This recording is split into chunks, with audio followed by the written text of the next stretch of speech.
Narcotics, Nicolaos, Trintis, trading as Bill's Café, 6701-05 Holabird Avenue, Class BD7, beer, wine, and liquor license violation of Rule 4.16. On September 16, 2013, police observed patrons engaged in a drug transaction violation of Rule 4.18. On September 16, 2013, police observed patron engaged in drug transaction. Everybody testify, please support and raise your right hand. Do you swear or affirm the testimony that you're about to give will be the truth, the whole truth, and nothing but the truth? I do. All right, good afternoon, Mr. Trintis. Yes, sir. All right, you're here on a charge of a 4.16 of allowing the premises to be used for the purpose of possession, transfer, and use of a narcotic drug regarding a September 16th incident this year. Do you admit or deny the violation? I admit. All right, let's hear at this time from the officers. Is Sergeant Davis? Yes, sir. Yes, sir. You were part of a team that investigated 6701 Holabird, including in September 2013? Yes, sir. All right. Why don't you tell us what the basis for the charge? On 9/16, 2013, 2200 hours, we received complaints about drug activity at the location of 6701 Holabird, Bill's Café. I sent the officer set up in covert to watch the location, at which time he observed a transaction right in the doorway of Bill's Café. A gentleman by the name of Antron Moose was actually the dealer of the narcotics. He was dealing on right inside the doorway of the Bill's Café. Long story short, we locked the buyer up, we went and locked the dealer up, and then once we got in there, we learned that the dealer's girlfriend was actually the bartender, and pretty much it was in view of everything of the bar, and that was the gist of the whole situation that occurred again that time. All right, and tell me about the investigation prior to that led you to be there in the first place. Well, outside numerous arrests, I think we've got like 30 arrests on that corner. We was here a couple months ago for the same location. Same type of transactions that at that time the DJ was dealing in the doorway. So the community's in uproar. Squire's Restaurant's been complaining. There's a lot of robberies are increased on the county side, and the crime's picked up in that area. So basically, that's why we're doing an investigation. It's quite obvious it's open air drug market on that corner at the time, and that's why we've been going down there, or was going down at the time, because it's been closed since. And pretty much, like I said, 30, 40 lockups in a short period of time. We actually have a criminal case going on right now for basically the same thing, but we could not tie to the location, but same activity dealing right out of the bar and people buying. All right, and when did, have you ever spoken to Mr. Trintis? Numerous times. I gave him my cell phone numbers when the activity started. He used to call me, and then it just... Have never seemed to materialize. you spoken to Mr. Trintis about the activity in Bill's Café? Have you had a conversation with him after February of this year? Yes. And generally, if you can give me a general idea of when conversation might have taken place and what might have been said. Actually, one time we did make the original arrest. We talked. I believe that was the time. I told him he's going to lose his license. This is a repeat. It's getting worse. The community's getting worse. He'll tell you we've met numerous times and just talked. You've called him. He's called me, and I've told him it's just out of control. He's got to do something about it. Have you seen Mr. Trintis on site during any of your visits to the bar? Occasionally, I would see him. Most of the time, no, I do not see him. He'll show up after the fact. All right. Thank you very much. Anything else you want to add? Mm-hmm. Sir. What is it that you think he should have done that he didn't do? I believe the patrons that's going in there, he knows there's a problem. He openly admits that. I think like the bartender, it's her boyfriend dealing. The DJ's dealing. I think who he's hiring, I don't know if he's checking them properly, but I don't know. I know Squires met with him. The owner or the manager called him for Squires. The local businesses are complaining. I think if the community is crying out that something's happening at your business that's going down, a responsible owner or manager or whatever, their responsibility is that, they got to do something. Hire a security guard or guard to try to monitor his crowd coming in and out of the location. There's so much. I know he did take down, he had a smoking shelter they was dealing out. We spoke about that. He did remove that because they was just loitering there, smoking and then dealing drugs. Next day. But he did do, you know, I suggested that he did do that, but it just, so he knew the traffic was there, he knew the problems was there, he knew we was there repeatedly, and there was numerous times we was there that I, with a clear conscience, couldn't tie to his location, but we was making drug lockups coming out of his business. But when we can sit there on the street, on a parking lot, and look straight into his door, and you can see the bartender walking around and the guy's just dealing, going in and out of the business, if somebody's coming into your bar or any business, walking in, going in the bathroom, coming back out, and somebody's going in the bathroom doing transactions, or going in, the DJ was going behind the booth getting his drugs, a reasonable person running a business got to know something's wrong. If they're coming to my business not buying nothing, I don't want them in my business. Me personally, I don't want them in my business. After you spoke with Mr. Trintis and made him aware of the observations, did he make any statements to you of what he would change in his business model after the February I don't remember when he actually moved the bus stop, the smoking booth. I suggested his video surveillance. We looked at his video surveillance. It's broke. I suggested he get that back and running, put his cameras on in his business. And what was his response to that suggestion? I think the financial part was expensive. Okay. Anything else? Like I said, the smoking box, the security guard, or just keeping a better record who's being on the scene. Having a manager that's actually controlling it instead of hiring a bartender that's basically, she was homeless and that was her first day working there, I believe, or second day.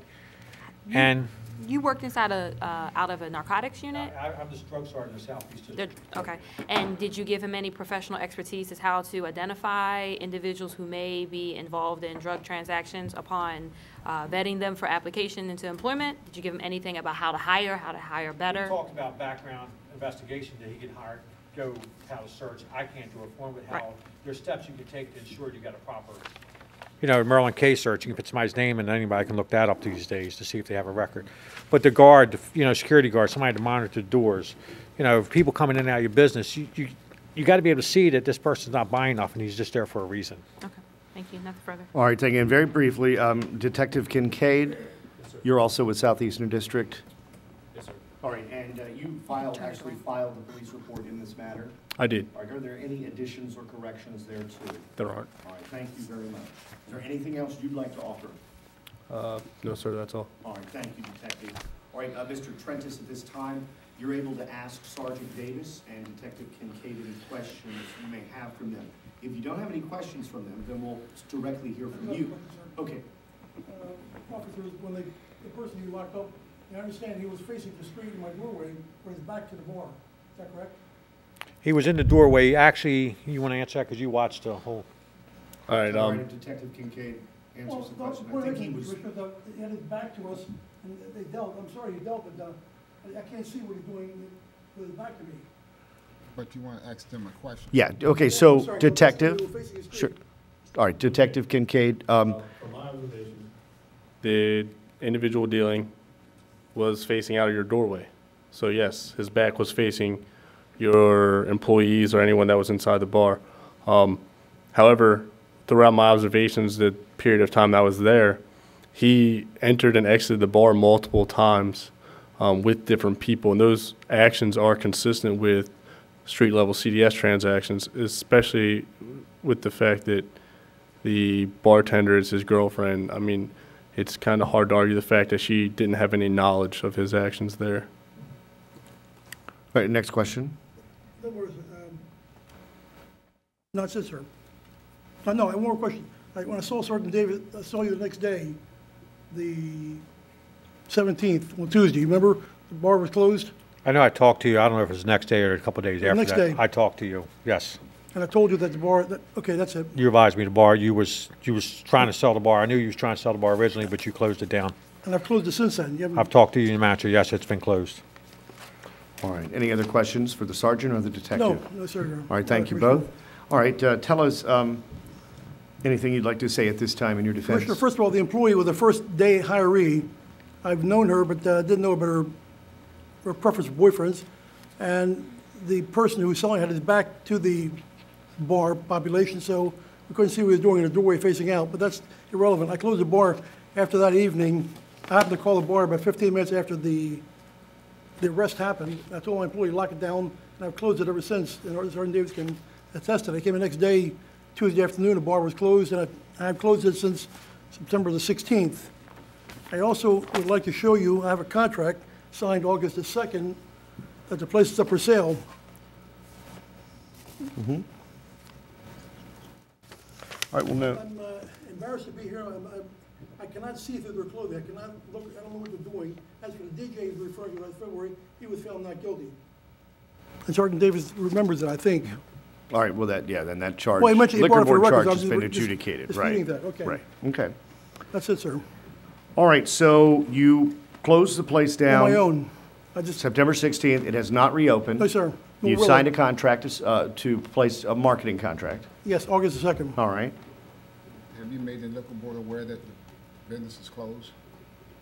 I didn't need to, sir. No, I wasn't aware of that. Was I supposed to? All right, well, you're here today, and you're telling us it is. So what, you had already engaged a realtor Yes. prior to this event. Yes, sir. And so why was that? I just wondered, I've been in, the bar has been in my name for 40 years, and my family for 62 years, and my health is just decaying. When to get out? After last February with Sergeant Davis and his squad, it was, to me, embarrassing and humiliating. I just didn't want any more occurrences with the police. And the problem in the area has enhanced, not so much my bar, but in general, the area is just a lot of drug dealing going on. So I just thought it was time to get out.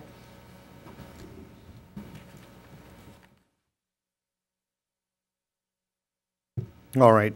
Anything else you'd like to say? Yes, sir. All right. Excuse me. Inspector Owens? Yes. And, The yes. liquor board has been notified by writing that the bar is closed. Thank you. Okay, all right, no, that's fine, we have the file in front of us, but, thank you. All right. And what's the name, that's KW Commercial? Yes, sir. Okay, and that, you said that's August 2nd? Yes. No, I've seen it, it's like original, so hang on to that. All right, anything else? Yes, sir. Let's go off the record. November 21st, 2013, decision phase. On the record, Nicolaos Trintis, trading as Bill's Café, 6701 to 05 Holabird Avenue. It's a BD7 license. There's a 4.16 charge occurring on September 16th of this year when police observed patrons engaged in a drug transaction at the premises. Mr. Trintis admitted the violation. He also admitted a violation for conduct that occurred back in February, which also resulted in a Rule 4.16 violation. But after hearing from Sergeant Davis and reading Detective Kincaid's report, it's pretty obvious that there was another failure of administration at the premises. The second time this year, and the second time we've dealt with one of these in about 6 weeks. So the record from Detective Kincaid is clear that there was observable drug activity that, in fact, Sergeant Davis testified that the girlfriend of the person who dealt the drugs was the bartender, and they noted the almost open-air availability of narcotics at the location and made a number of arrests. They indicate in testimony that they had put Mr. Trintis on notice of the problem at the establishment, certainly after the first arrest in February, a charge that's already been dealt with by the board. So all the board cares about is what's happened since February. The sergeant indicates that he's had numerous conversations with the licensee regarding the observations that he's made and warning him that this could cause some kind of injury to the license. The board's discussed the penalty that's got to be paid in a case like this.